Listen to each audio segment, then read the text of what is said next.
Plenty of people have yearly traditions, things they do once every year, usually around a specific holiday.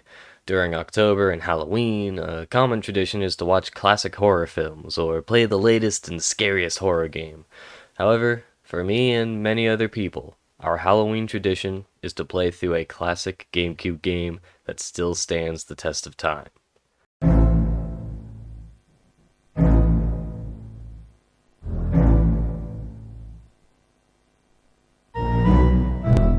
Luigi's Mansion was the GameCube's premier launch title, being advertised as the next in the Mario series. 20 years later, the game has gained huge popularity thanks to its unique gameplay and setting, and the two wonderful sequels it got in 2013 and 2019. However, there is one aspect of the game that is a primary reason for why I return to the game year after year. The game does an incredible job at balancing its horror and its humor. It may be a game set in a haunted mansion, but when your protagonist is an Italian plumber named Luigi, people are going to find it hard to take the game seriously. That's why the game has to balance horror and humor. If it was too scary, it wouldn't fit as a Mario game, but if it was too funny, the setting wouldn't fit at all.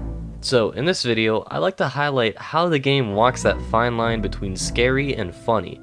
I'm not going to be talking about its sequels, Dark Moon and 3, because those two both focus more on humor than horror, but I may make a video later on about how those games managed to meld humor into its dark settings. First, let's talk about the visuals. The design of the mansion is absolutely amazing. Not only is it incredibly iconic, but the interior somehow balances horror and humor by itself. Obviously, the mansion is incredibly dark, being lit by dim candles and strikes of lightning. Every corner is covered in cobwebs and every surface is caked in dust. It's the epitome of an old haunted mansion. Even the furniture is creepy, with jagged corners and crooked angles that just feel unnatural.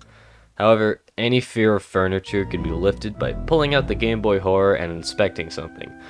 Luigi's surprisingly snarky attitude comes out with lines like, "Was someone trying to show off or what?"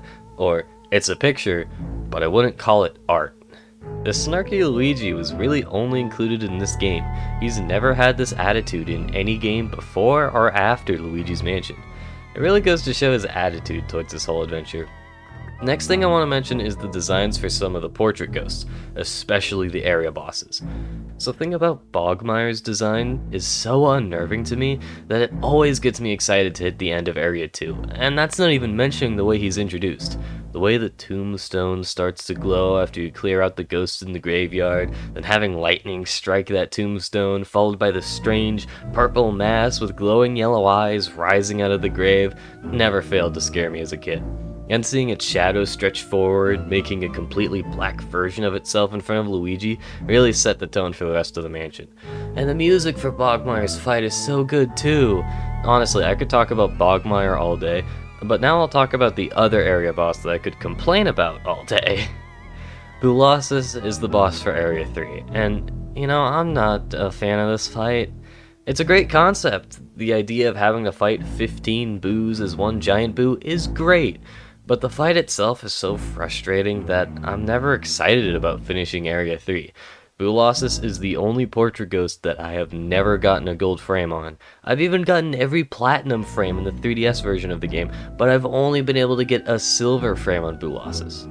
Anyway, I'm not gonna complain about him anymore, that's not what this video is about.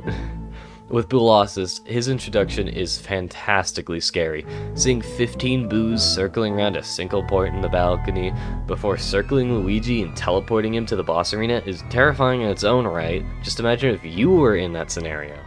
But then looking up and seeing this giant boo with golden eyes descending on Luigi sent a shiver up my spine when I first saw it. It's so well done. And his laugh is somehow really unnerving despite being just a slower boo laugh. Oh, and the music again is great.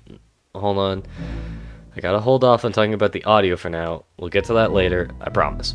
Anyway, while the introduction of Boolossus is wonderful and terrifying, his design, not so much. I mean, boos aren't really that scary. They're little white balls that float around and laugh at you. Kinda hard to find that scary. Take that white ball and make it huge, and it's still just a white ball. Speaking of ghosts, most of their designs are pretty silly. They're totally based off the classic Halloween costume of a ghost using a white sheet, just given different colors and sizes. Hell, in the pre-release builds, the ghost even had these big noses that made him so goddamn goofy. Now their mechanics can be a bit frightening, like the grabbing ghosts wrapping themselves around Luigi and squeezing the life out of him, or the purple bombers dropping literal bombs onto Luigi. And in the E3 demo of Luigi's Mansion, there's an early ghost that would roam the halls, sneak up on Luigi, and scream to scare him and cut his health in half. Thank God that got removed before release. Now, admittedly, I don't have a lot more scary visuals to talk about in this game without completely exaggerating things, but that may just be because I'm older than I was when I first played the game. I mean, when I first played it, I got so frightened by the gold ghost in the training room that I shut the game off and didn't touch it for months. The game can absolutely spook some little kids. I'd know, I was one. But now that I'm older, it's hard to find the game scary anymore. I do sometimes get startled by ghosts appearing behind Luigi, and somehow the ceiling surprises and purple bombers keep catching me off guard, but other than that, it's not that scary. However, just because I'm older doesn't mean that I can't recognize that it really does balance its scary aspects with its funny aspects well.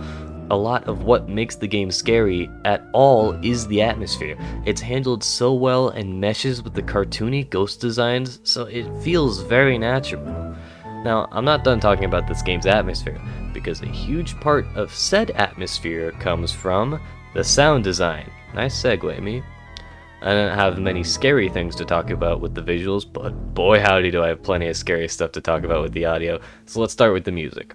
It's very well known that the song that plays in the unlit hallways, fittingly called Dark Hallways, is the main theme of the game, and the most well-known song from it, and for good reason. Its dark strings make a fitting backdrop for exploring the mansion, but that's only one half of the song. In the game, Luigi will hum the main melody as long as he's wandering the halls, completing the theme. However, the way he hums the songs changes depending on how low his health is. When his health is maxed out, he'll hum all of the notes, but you can feel that he's comforting himself by humming this tune. When his health is dangerously low, he misses many of the notes, and is notably more terrified. It feels like he's about to lose it, and his shaky humming is the last thing keeping him from fainting. On the opposite side of the coin, there are some songs that are calm, but noticeably eerie. Take Exterior, for instance, the song that plays when you're outside the mansion's walls. Even though it's just a series of four notes repeating over and over, it feels oddly lonely, isolated. Exactly how Luigi feels while exploring the mansion. And when it picks up a small part of the main theme, it sounds discordant and out of tune, making it even more eerie. Another great example is the Room Cleared theme. It's just Luigi whistling. That's it. No backing instruments, no drums, no ambiance, just silence and whistling. Even though it's a noticeably cheerier tune when compared to the main theme, it still finds a way to be unnerving. It reminds you that there are no creatures, alive or dead, in this room, just yourself and the furniture. Now, I just spent quite a bit of time talking about unnerving and eerie pieces of music in this game, so what about the odd and quirky ones? Well, this game is filled with those too, such as Egad's theme. It's a funky, synthesized rendition of the main theme, and perfectly fits with the oddball character of Egad. He's an eccentric ghost researcher who lives in a shack in the middle of the woods. Of course his theme would reflect him. And that's really all the odd music I can think of. Sure, there's a training theme and the controls theme, but those are just funky tunes, not really attached to any specific character. But I've got more spooky tunes to share. Another unnerving song is Catching Ghosts. It's a strange reversed tune that sounds right at home in a haunted carnival, not a haunted mansion.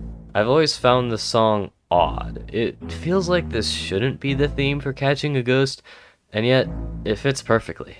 And in fact, all of the ghost catching themes sound similar to this, taking parts of the original theme and reversing it into a carnival-like tune. Take for instance, Bogmire's battle theme. Told you we'd get back to it.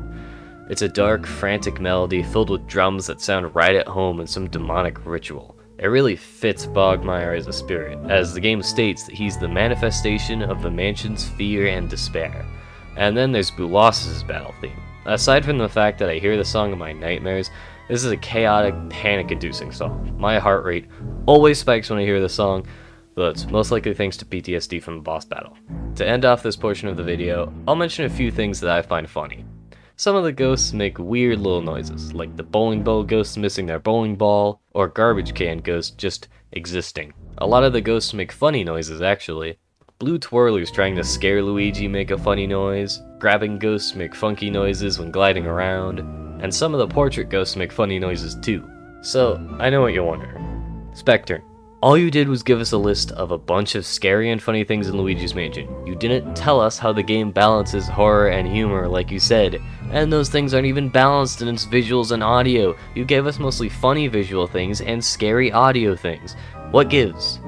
Well, you've actually just pointed out what my point was. The scares and laughs and the visuals and audio aren't balanced, but combine those two, and they balance each other out.